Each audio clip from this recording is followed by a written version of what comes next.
पवित्रानंदन पंत, सूर्यकांत त्रिपाठी, महादेवी वर्मा और हरिवंश राय बच्चन को भी याद करना चाहता हूं। और मैं आज महान स्वतंत्रता सेनानी, जिन्होंने देश के लिए अपना सर्वस्व न्यौछावर किया, श्री चंद्रशेखर आजाद और शहीद लाल पद्मधर को भी श्रद्धांजलि देकर मेरी बात की शुरुआत करता हूं।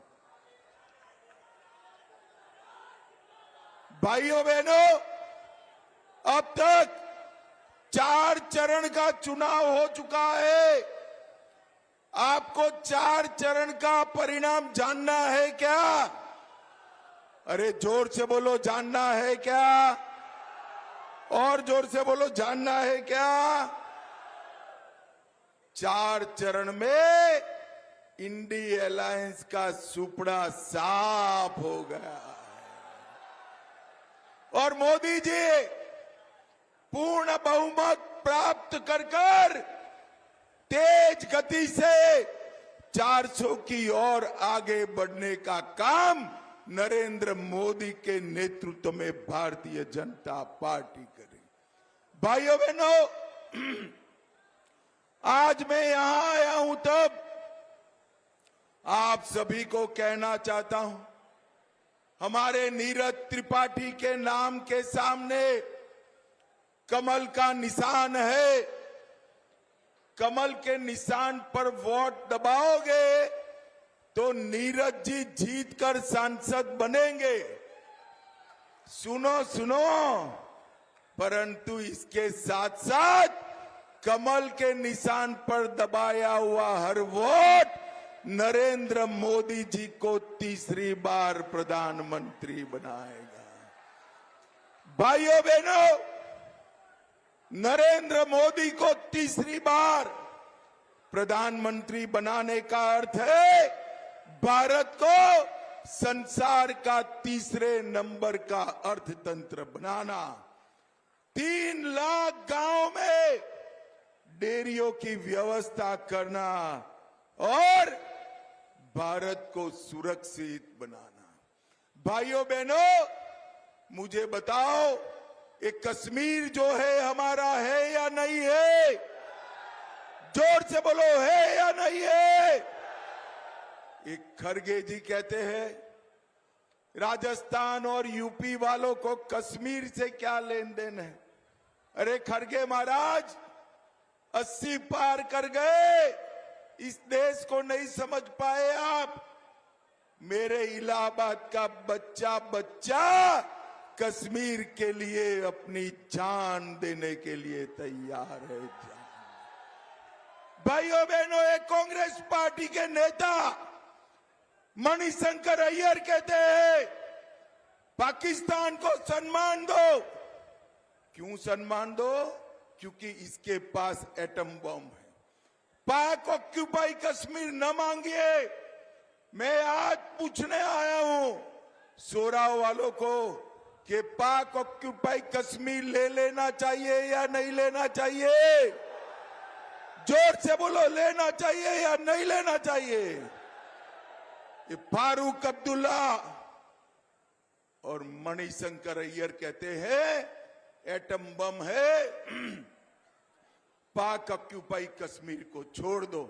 राहुल बाबा, आज प्रयागराज की पवित्र धरती पर मैं कहकर जाता हूं, ये पाक ऑक्यूपाई कश्मीर हमारा है, हमारा रहेगा और हम इसको लेकर रहेंगे। राहुल बाबा, आपने 70 साल तक 370 को बचा कर रखा। प्रयागराज वालों, आपने यहां से मोदी जी को चुनकर भेजा। मोदी जी ने 5 अगस्त 2019 को धारा 370 को समाप्त कर दिया। समाप्त। भाइयों बहनों, ये राहुल बाबा कहते थे कि धारा 370 को हटाओगे तो कश्मीर में खून की नदियां बैठ जाएगी। भाइयों बहनों, मैं राहुल बाबा को कहने आया हूं, खून की नदियां छोड़ो राहुल बाबा, किसी की कंकर चलाने की हिम्मत नहीं है, कंकर चलाने की। ये नरेंद्र मोदी सरकार है। भाइयों बहनों, मोदी जी ने आतंकवाद से देश को मुक्त करने का काम किया है। सोनिया मनमोहन की सरकार थी, 10 साल तक चली, आए दिन आलिया मालिया जमालिया आते थे और बम धमाके कर कर चले जाते थे। मोदी जी का शासन आया, उरी और पुलवामा में हमला किया, 10 ही दिन में मोदी जी ने सर्जिकल स्ट्राइक और एयर स्ट्राइक कर कर पाकिस्तान के घर में घुसकर आतंकवादियों का सफाया करने का काम नरेंद्र मोदी जी ने। भाइयों बहनों, ये कुंभ का क्षेत्र है, विरासत की भूमि है। यहां नरेंद्र मोदी जी निषाद राज पार्क बना रहे हैं, भारद्वाज ऋषि के आश्रम को विकसित किया जा रहा है और अपने लेटे हनुमान जी के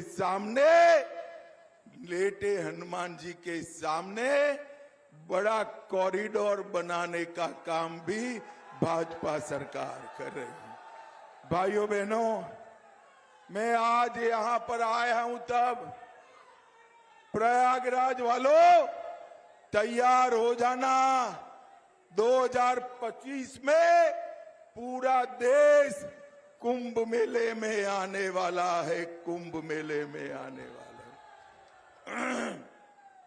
प्रयागराज वालों, ऐसा होने वाला नहीं है, मगर तनिक सोच लो, ये इंडी अलायंस का बहुमत आ जाए तो उसके प्रधानमंत्री कौन होंगे भाई? कोई है प्रधानमंत्री? दिखाई पड़ता है?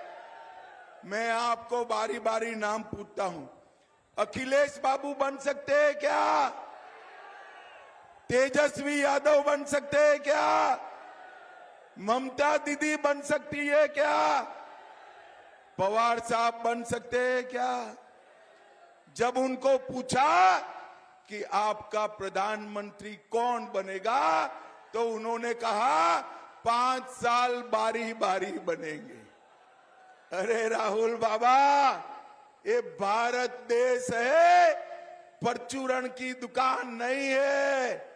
हमें इस देश को मजबूत प्रधानमंत्री चाहिए जो पाकिस्तान को मुंह तोड़ जवाब दे।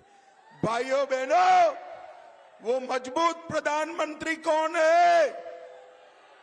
अरे जोर से बोलो, 56 इंच के सीने वाला ये प्रधानमंत्री कौन है? जोर से बोलो, कौन है?